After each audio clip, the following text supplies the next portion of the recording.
We're good. Cool. Hello, everybody. Thank you for coming to our class. For those of you who don't know us, I'm Corvus Nocturnum, author, artist, and publisher. Hokio and I wrote a book earlier this year, end of last year, The Buddha and the Devil, Two Paths, One Journey. And we'd like to speak to you today on our new topic of conversation, but I will let Hokio here introduce himself as well. Sure. So before I get into all the nonsense about who I am, it doesn't matter. Let me ask a really simple question. Has anyone ever made you angry? Has anyone ever made you angry? Really? Yeah? So someone's made you choose violence? No. So someone's made you choose to act out?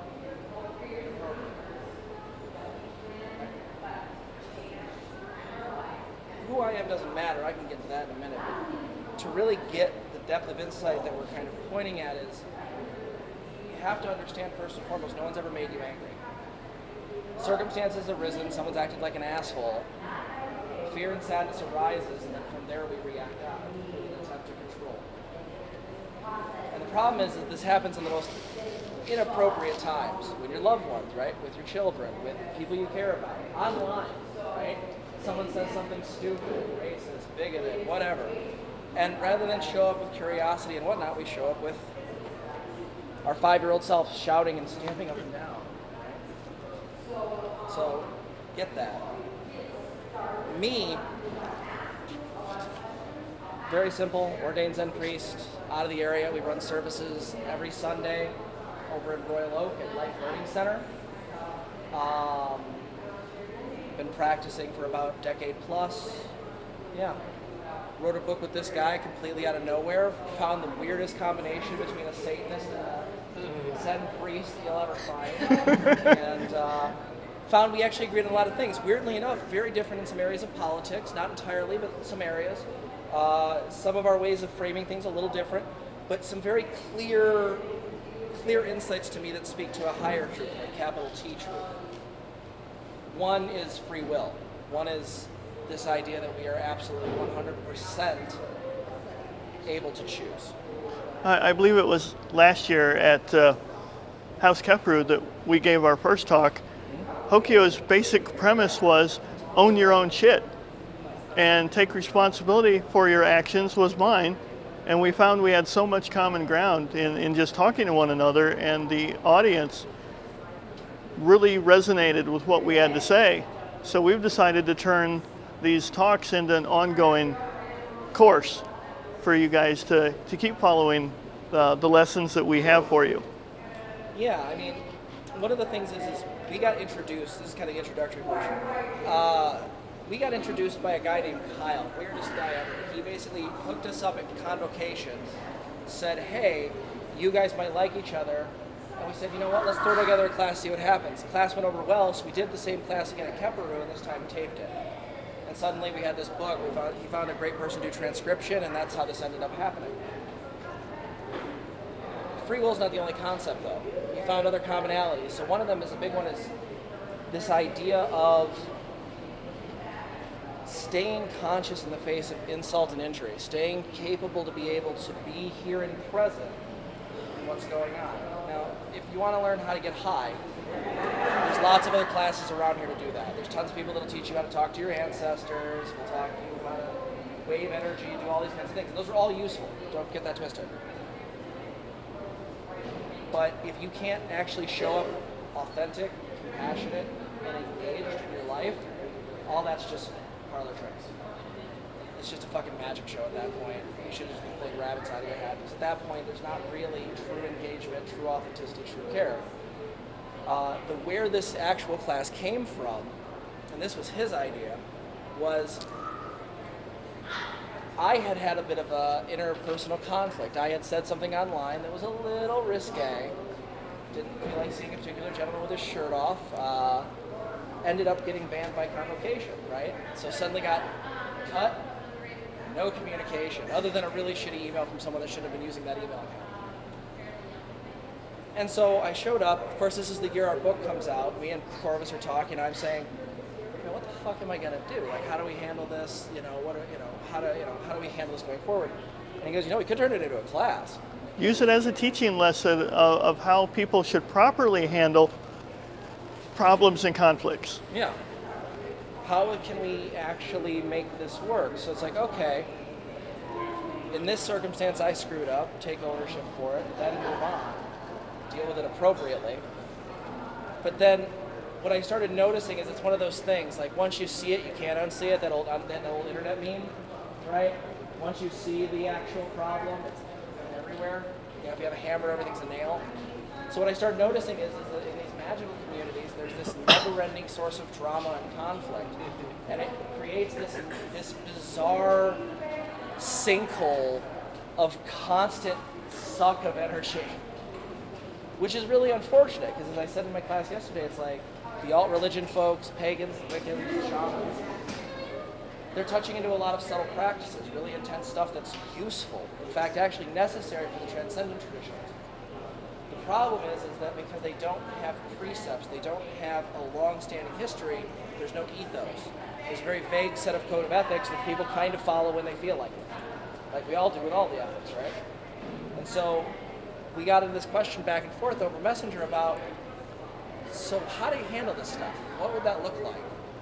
Right? How do you handle conflict in your magical communities? How do you handle feelings when they arise? And so there's two kind of sides of this. Is one, Corvus kind of came at this from this very clear, these are the tools I've used, which is really useful. Like they're very specific ideas of, okay, learning how to be able to deal with conflict resolution, learning how to be able to deal with people who are coming at you in an adversarial form. For me, it's more of a, how do you deal with intense emotions coming up, right? Someone comes down on you incredibly hard, and the first thing is we either lash out trying to fix the situation, or we lash inward with shame and basically beat ourselves up, right? We're hearing our dad's voice from circa, age 5, right? So that's kind of the premise. So before we get moving any further, does anyone have any questions, thoughts, feelings, stanzas, soliloquies? Good. I think one of the important facets of what we're trying to deal with here and to help you guys out with today is the fact that one of us inwardly deals with my own stuff by sometimes incorrectly burying it. I don't deal with it, I don't focus on it, and I let it get to me. Whereas Hokyo here deals with it on a very subconscious and conscious level, where he's like, okay, how is this affecting other people? How is this affecting me? And I try to deal with it more in a manner of how can I communicate better with other people to avoid it from happening in the first place, being a little more proactive, because I understand that these issues are going to keep coming up. How do we handle them? How do we diffuse a situation that's already in play? How to defuse? How to look for the silver linings out of the bad situation after the fact. And I think it's important to have both perspectives equally, because neither of us are 100% right. We both have elements that apply to situations like these. And I think integrating our personal paths and philosophies and viewpoint, how we look at the world itself and how we inwardly deal with these negative emotions is vital, instead of just seeing it from our own perspective. Mm-hmm. Well, and I would say, hang on here. This thing? Yeah. Cool. We brought notes. Yeah, we brought notes for once. So I mean, the first big piece is this idea of what is healthy conflict. So to elucidate that, let's start with the real question. So does everyone know what unhealthy conflict looks like? So coven mate says something shitty, you throw a candle at them, that's probably not healthy conflict, right? Probably not.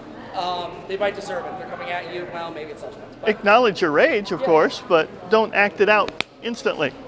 Well, and I think the first thing about healthy conflict to recognize is this idea of, when I asked the question earlier, is it possible to take ownership of your anger, right? Has anyone ever made you angry? Has anyone ever made you act violently? The real answer to that question, again, insightfully, if you come deep enough in, deep enough in your practice, the answer is no.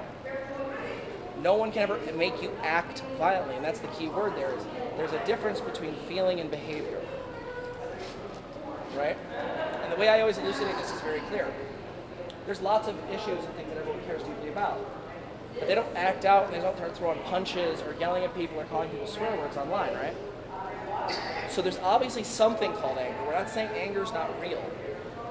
But what's happened is that somehow in the cultural zeitgeist of this country, and I think in general the human condition, is what we've done is we've conflated violent anger with clean anger. So I'll kind of separate those. Violent anger is a reaction to emotion. It's a behavior. Circumstances arise, I lose myself, I go into a program that I created earlier in life, childhood, either just based on the circumstances themselves, and then I lash out. The attempt is from fear and sadness. Sadness because I don't like the way things are. Fear because I want things to be other than they are, or I'm afraid because something bad could happen. I lash out, right? You yell at your kid because they were out till midnight because the fact is you were afraid something bad could happen to them. So underlying those feelings, if you really get them, is care. But instead of showing that care, what we do is we show violence. We act immature, awareness collapses, and now we're just playing out a program like a bad piece of software. Right? Clean anger is different. Clean anger is like this. So I saw what you posted online, and I just have to say, I was really negatively impacted by it, and I really feel like we need to have a talk about this. I really deeply care about this. Anger. Just that simple. Right? Anger at its core is care and presence. I care about this. We need to discuss it. We need to look at it. At no point do I ever lose my rationale or my ability to actually process or engage. Right? That's where we have to get this idea. So for healthy conflict to even exist, before we even get into what healthy conflict looks like, you have to do an internal check. Where are you coming from? Are you coming from reactive history, your own shit? Because I hate to break it to you, there's tons of things you do that are programmed. If you don't think that's the case, then go deeper in your practice, because we need to have a talk. The fact of the matter is there's lots of things we do absent-mindedly, pick at our nails, bite our lips, tons of micro expressions over and over again that are constantly bits and programs to deal with things and help. Anger, in a violent sense, is no different than that. It's just a reaction outwardly. By the time you've caught it, you ever done that? You get so angry that you're just fuming, and then suddenly you go, what's wrong with me? Yeah, often. Yeah, because you weren't there. You throw things because you can't find where you put something because you're OCD, and it drives you nuts because you like to have control over your life, so you have to have things in a certain place. And I'm speaking from experience if you haven't caught on. and that rage just overtakes you because you're angry and you're scared and you're frustrated because suddenly, because you can't find your keys, you have no control over your world. When if you take a deep breath and realize that's not the case, that you're just stressed and absent-mindedly tossed them on a table when you normally put them in your boudoir or something, One of the things that Hokio really brings up to me that I've always tried to teach at my classes is that it's the 90-10 theory. Most of the bad stuff that happens to us, usually it's how somebody else treats us. They're having a bad day. They're taking it out on us. It's how we choose to respond to it. 90% of the crap that happens to us and how we behave back to it, it's that 10% of how we choose to respond. There can be tons of bad things that happen to you constantly, stress, job related, your boss is mad at you, you lose your job, your kids are, causing you stress, your animals, run off and you have to go chase them down, all these things aggravate you. And yes, you're entitled to those negative feelings as they come up because that's the fear and panic that we're frustrated with. But how we choose to react to it, how we choose to respond, that's on us. Like he said, nobody makes you angry. They can say all kinds of negative things that put you in that mindset. How many of you have worked in customer service?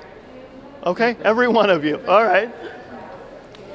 You get that phone call or that person at the counter when you're having a good day and they're just, well, unfortunately, because you're in customer service, and I think you all know this, you're in the worst position possible that somebody's going to come to you because they're already in a bad mood. Because Capitalistic surf class.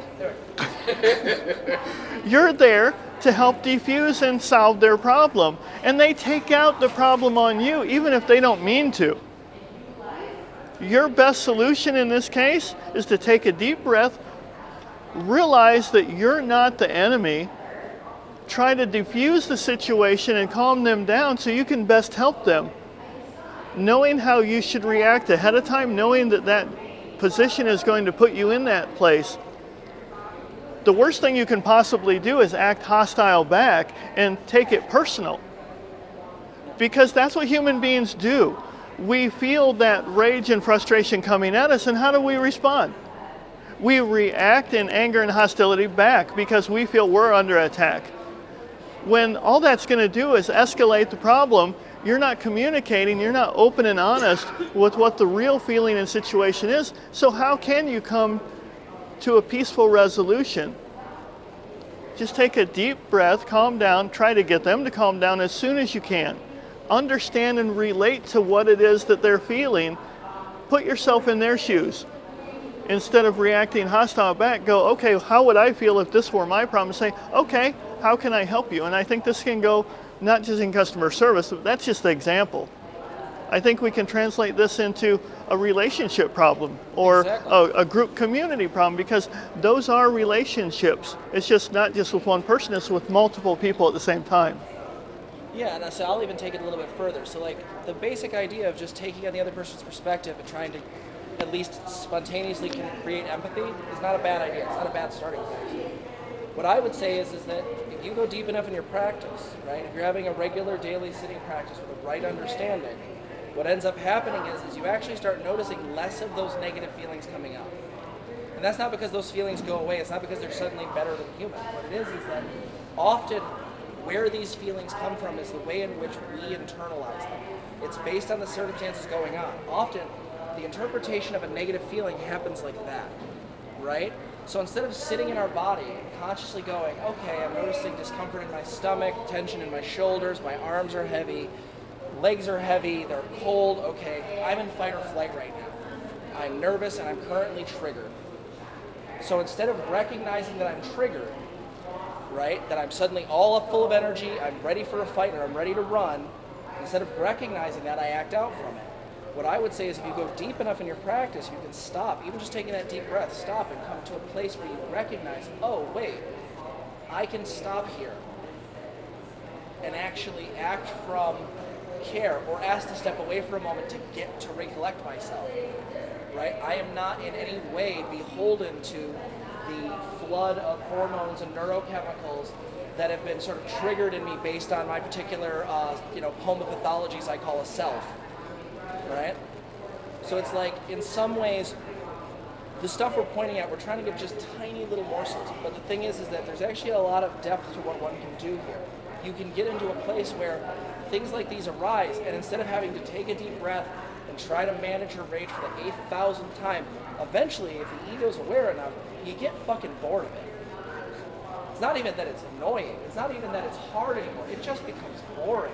And you're like, man, I should do something else. So instead of being rage-filled, what if I laughed at this? What if I went, the absurdity of this moment, me and this customer are arguing over a goddamn shirt when we're on a planet falling in every particular damn direction on one that may be like as habitable as fucking Venus is in about 200 years. And we're arguing over the price of this shirt? Do you really want your life to be bogged down by the things that are so petty and insignificant? We think at this moment, whatever's happening to us is our entire world. When 5 seconds from now, it's not going to matter. Somebody really smart once told me, if whatever you're dealing with right now is going to matter a year or 5 years from now, then yes, it's important, deal with it. But if it's not going to matter in the scope of your entire life later on, then why are you so worked up over it? Don't make mountains out of molehills. Put it in a rational perspective. There was a tradition that used to exist. It was called Waking Down to Mutuality. It was founded by a guy named Samuel Bonder. And in it, he actually had a practice he called coconut yoga.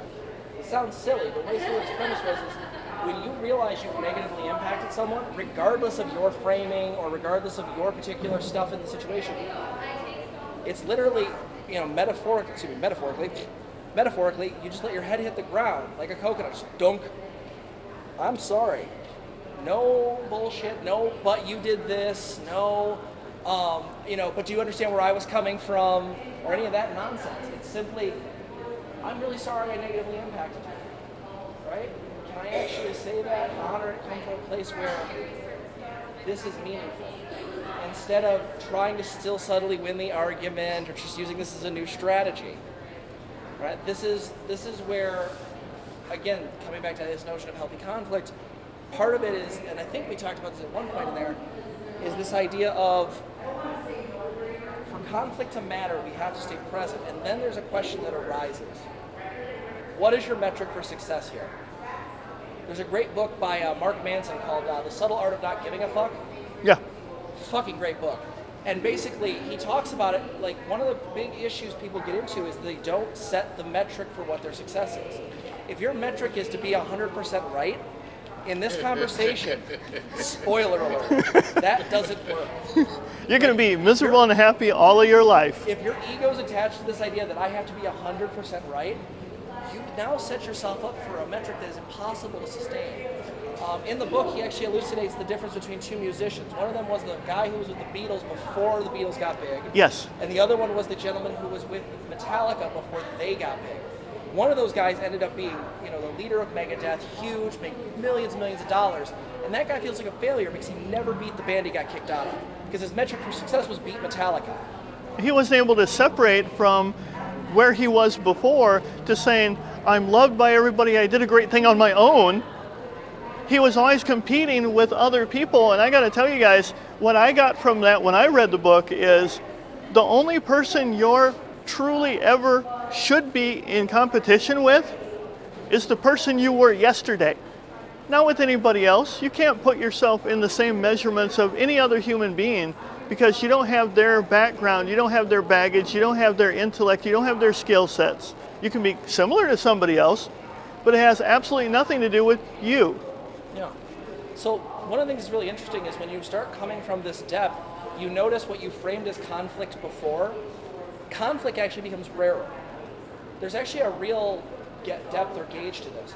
So, like, for example, with my partner, one of the things that happens is like, if I show up when I have an insecurity or a problem come up, if I just show up actually open-hearted and clear, suddenly there's not a conflict. It's not me accusing or attacking. It's me just saying, look, I'm feeling really uncomfortable with this. There's things going on that are really bothering me. By being able to speak to that, it's not an attack on her. It's about simply coming to a place of letting them know where I am.